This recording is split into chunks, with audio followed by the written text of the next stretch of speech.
இதான் உங்கள் smart by today's. நான் தான் உங்கள் மேம். நாம் இன்றைக்கி பார்க்க போகிறது S9083. இதை பற்றி தான் நம்ம பார்க்க போகிறோம். இதில் பார்த்தீங்கன்னா நிறைய டினைஸ் வந்து இது ரிலேட்டாக வரும். ஸோ இது ஏன் டினை ஆகுது, ஏன் பேமெண்ட் ஆக மாட்டுது அப்படின்றத பற்றி தான் நம்ம இன்றைக்கி பார்க்க போகிறோம். இது வந்து ஒரு ஹிபிக்ஸ் கோடு. இதோட டிஸ்கிரிப்ஷன் வந்து பார்த்தீங்கன்னா குளோபல் அர்ஜென்ட் கேர் ஃபீஸ் கோடு. இதை வந்து பார்த்தீங்கன்னா கமர்ஷியல் இன்சூரன்ஸ் மாதிரி தான். கமர்ஷியல் இன்சூரன்ஸ் அதே மாதிரி மெடிக்கேட் இன்சூரன்ஸ், இவங்க 2 பேர் தான் இதில் பே பண்ணுவாங்க. இதுவே மெடிக்கேர் இன்சூரன்ஸ் இருந்துச்சுன்னா மெடிக்கேர் இன்சூரன்ஸ் வந்து இந்த எஸ் கோடை பே பண்ண மாட்டாங்க. ஒருவேளை மெடிக்கேர் இன்சூரன்ஸ்க்கு அர்ஜென்ட் கேர் வந்து பே பண்ணணும்னா இஎன்எம் சர்வீஸை தான் பே பண்ணி ஆகணும். அதாவது 99202 99215 தான் பே பண்ணி ஆகணும், அதாவது பில் பண்ணி ஆகணும். மற்றபடி அர்ஜென்ட் கேர் கோடான S9083 அவங்க பே பண்ணவே மாட்டாங்க. நம்ம நெக்ஸ்ட்டாக பார்க்க போகிறது S9083 அப்படின்னா என்னன்றதை தான் பார்க்க போகிறோம். இது வந்து பார்த்தீங்கன்னா ஃபஸ்ட் இதோட டெஃபினேஷன் வந்து பார்த்தீங்கன்னா குளோபல் ஃபீ அர்ஜென்ட் கேர் சென்டர். இதுதான் வந்து இதோட டெஃபினேஷன். இது வந்து இது எதுக்காக பயன்படுத்துகிறாங்க, இது ஏன் வந்து யூஸ் பண்ணுறோம் அப்படின்னு பார்த்தீங்கன்னா, நம்ம நார்மலாகவே ஒரு இஎன்எம் சர்வீஸ்க்கு வந்து நீங்கள் என்ட்ரு ஆகிறீங்கன்னு வச்சுக்கோங்களேன். என்ட்ரு ஆகும்போது உங்களுக்கு மல்டிபிள் சர்வீஸ் பண்ணுவாங்க. எவல்யூஷன் பண்ணுறது, இல்லை சர்ஜரி பண்ணுறது, லேப்ஸ் பண்ணுறது, எக்ஸ்ரே பண்ணுறது, இது மாதிரியான மல்டிபிள் சர்வீஸ் பண்ணுவாங்க. இந்த மல்டிபிள் சர்வீஸ் வந்து ஒரே ஒரு சிபிடியில் வந்து கொடுத்துருவாங்க. அதுதான் இந்த எஸ் கோடோட வேலை. S9083ன்றது எல்லா சர்வீஸையும் ஒரே கோடாக மென்ஷன் பண்ணி கொடுத்துருவாங்க. இதனால் என்ன நடக்குது அப்படின்னு பார்த்தீங்கன்னா, ரீஎம்பர்ஸ்மெண்ட் வந்து சுலபமாகுது. ஏன்னா ஒவ்வொரு கோடுக்குமே தனித்தனியாக, அதாவது ஒவ்வொரு சர்வீஸ்க்குமே, அதாவது இப்போ இஎன்எம் பண்ணியிருக்காங்களா அப்போ இஎன்எம் கோடு, எக்ஸ்ரே பண்ணியிருக்காங்களா அதுக்கு எக்ஸ்ரேக்கு தனியாக கோடு, இது மாதிரி கொடுக்காம ஒரே கோடு வந்து கொடுக்குறதுனால S9083ன்ற ஒரே கோடு கொடுக்கறது மூலமாக இது வந்து ரொம்ப ஈஸி பண்ணிடுறாங்க. அதாவது பேமெண்ட் பண்ணுறதை ஈஸி பண்ணிடுறாங்க. இதோட யூஸ் என்ன அப்படின்னு கேட்டிங்கன்னா, இன்சூரன்ஸ் கம்பெனி வந்து முன்கூட்டியே அந்த பேஷண்ட்டுக்கு எவ்வளோ செலவாகும் அப்படின்றத ப்ரெடிக்ட் பண்ணுறதுக்கு இது ரொம்ப உதவியாக இருக்குது. ஒரு பேஷண்ட்டுக்கும் ஓகே இந்த பேஷண்ட்டாக காமனாக வந்து இவ்வளோ தான் செலவாகும் அப்படின்றத அவங்களால ஜட்ஜ் பண்ண முடியும். அதுக்கு தான் இந்த சிபிடி ஹெல்ப் வந்து பயன்படுத்தப்படுது. நெக்ஸ்ட் பார்க்க போகிறது மெடிக்கேரோட கவரேஜ் பற்றி தான். மெடிக்கேர் வந்து பார்த்தீங்கன்னா நார்மலாக வந்து S9083 வந்து பே பண்ண மாட்டாங்க. S9083 மட்டும் இல்லை, நார்மலாகவே எந்த ஸ்கோடையும் மெடிக்கேர் வந்து பே பண்ண மாட்டாங்க. இப்போது மெடிக்கல் ரெக்கார்ட் படி ஓகே நம்ம கோடஸ் வந்து அர்ஜென்ட் கேர் வந்து கொடுத்துருக்காங்க, அதனால் S9083 தான் வந்து கரெக்டான ஐசிடி அப்படின்னு அவங்க கோட் பண்ணிட்டாங்கன்னா இது ஆட்டோமேட்டிக்காக டிலே ஆயிரும்.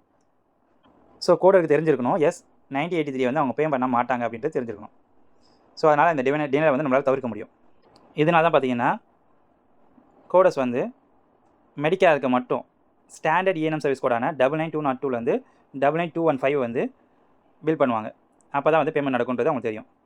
இப்போ சில சமயத்தில் என்ன ஆகும்னு பார்த்தீங்கன்னா, ஆட்டோ பாப்புலேட்டாக மாறிடும். அதாவது சில டைமில் வந்து ஆட்டோமேட்டிக்காகவே S9083 வந்து கோடு வந்து வந்துடும். அது மாதிரி டைமில் மெடிக்கேர் இன்சூரன்ஸ்க்கு மட்டும் கண்டிப்பாக வந்து அது இஎன்எம்மாக மாற்றி நம்ம கொடுக்கணும், இல்லைனா அது வந்து டிலே ஆயிரும். ஸோ அந்த டிலேயில் அவாய்ட் பண்ணுறதுக்கு நம்ம இஎன்எம் கோடை நம்ம கோட் பண்ணிக்கணும். நம்ம நெக்ஸ்ட் பார்க்க போகிறது, இவ்வளோ நம்ம S9083 பற்றி பார்த்துட்டோம். அதே மாதிரி S9088ன்னு ஒரு சிபிடி இருக்குது. ஸோ இது ரெண்டோட கம்பேரிசன் பற்றி பார்க்க போகிறோம். S9083ன்றது குளோபல் ஃபீ, அது உங்களுக்கு தெரியும், நேரம் நம்ம டிஸ்கஸ் பண்ணது. S9088ன்றது பார்த்தீங்கன்னா இது ஒரு ஆட் ஆன் கோட். அதே மாதிரி S9083 எதுக்காக கொடுக்குறாங்க பார்த்தீங்கன்னா, 1 bundle பேமெண்ட் பர் விசிட். ஒரே விசிட்டில் எல்லா சர்வீஸோட பேமெண்ட்டையும் ஒன்றா சேர்த்து ஒரே சிபிடியாக கொடுக்குறது தான் S9083. ஆனால் இந்த S9088 வந்து பார்த்தீங்கன்னா இது இஎன்எம் கூட கொடுப்பாங்க. இது இஎன்எம் கூட ஏன் கொடுக்குறாங்க பார்த்தீங்கன்னா, இந்த சர்வீஸ் வந்து அர்ஜென்ட் கேரில் செஞ்சுருக்காங்க அப்படின்றத மென்ஷன் பண்ணுறதுக்காக S9088 வந்து இஎன்எம் சர்வீஸ் கூட கொடுப்பாங்க.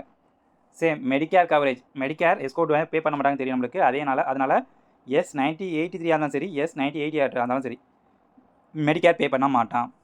இப்போ நம்ம அடுத்து பார்க்க போகிறது டாக்குமெண்டேஷன் ரிக்வயர்ட் ஃபார் S9083. இதுக்கு என்னென்ன தேவையான டாக்குமெண்ட்ஸ் அப்படின்னு பார்த்தீங்கன்னா, பேஷண்ட்டோட என்கவுண்டர் டீடைல்ஸ் கண்டிப்பாக இருக்கணும். அந்த என்கவுண்டர் டீடைல்ஸ் வந்து பார்த்தீங்கன்னா date, time, reason for visit, அதே மாதிரி ப்ரொவைடரோட நோட்டு, இதெல்லாம் கண்டிப்பாக இருக்கணும். இதில் என்னென்ன சர்வீஸ் வந்து இன்க்ளூட் ஆகும் உங்களுக்கு ஆல்ரெடி தெரியும். எவல்யூஷன், ப்ரொசீஜர் அண்ட் டயக்னோஸ்டிக், இது எல்லாமே வந்து இன்க்ளூசிவ். இது பண்டில் சிபிடியாக ஒரே சிபிடியாக கொடுத்தாலும் சரி, நம்மளுக்கு ஒவ்வொரு சிபிடிக்கும் தனித்தனியாக வந்து டாக்குமெண்ட் வந்து இருந்தே தீரணும். அப்போ தான் வந்து பேமெண்ட் பண்ணுவாங்க. அதே மாதிரி நம்ம S9083 வந்து பில் பண்ணுறதுக்கு முன்னாடி கண்டிப்பாக நம்ம செக் பண்ண வேண்டியது, அந்த ப்ரொவைடர் வந்து அதுக்கு, அதாவது அந்த இன்சூரன்ஸ் வந்து அதுக்கு பே பண்ணுவாங்களா மாட்டாங்களா அப்படின்றத கன்ஃபார்ம் பண்ணிவிட்டு அதுக்கப்புறம் தான் வந்து நம்ம பில்லே பண்ணணும். டினைஸ் எதுக்காகலாம் ஆகும் அப்படின்றத நம்ம இப்போ பார்க்க போகிறோம். ஃபஸ்ட்டு மிக்ஸ்டு கோட் பண்ணக்கூடாது. அதாவது இஎன்எம் சர்வீஸையும் S9083யும் ஒன்றா கோட் பண்ணவே கூடாது. மேக்ஸிமம் டினை ஆகிறதுக்கு ரீசனை பார்த்தீங்கன்னா, சில பேஸ் இதை பே பண்ண மாட்டாங்கன்றதை நம்ம தெரிஞ்சிக்காமல் வந்து பே பண்ணுறதுனால, அதாவது பில் பண்ணுறதுனால தான். அதே மாதிரி டினையில் ரொம்ப முக்கியமாக டினை ஆகிறது இந்த மெடிக்கேருக்காக. மெடிக்கேர் பே பண்ண மாட்டேன்றது நமக்கு தெரியும். ஸோ கண்டிப்பாக வந்து மெடிக்கேருக்கு இந்த S9083 பில் பண்ணவே கூடாது. இதெல்லாம் பார்த்தீங்கன்னா டினை ஆகிறதுக்கான முக்கியமான ரீசன்ஸ். நன்றி. லைக் பண்ணுங்கள், கமெண்ட் பண்ணுங்கள், ஷேர் பண்ணுங்கள். உங்கள் மெடிக்கல் கோடிங் ஃப்ரெண்ட்ஸுக்கு இந்த வீடியோவை ஷேர் பண்ணுங்கள்.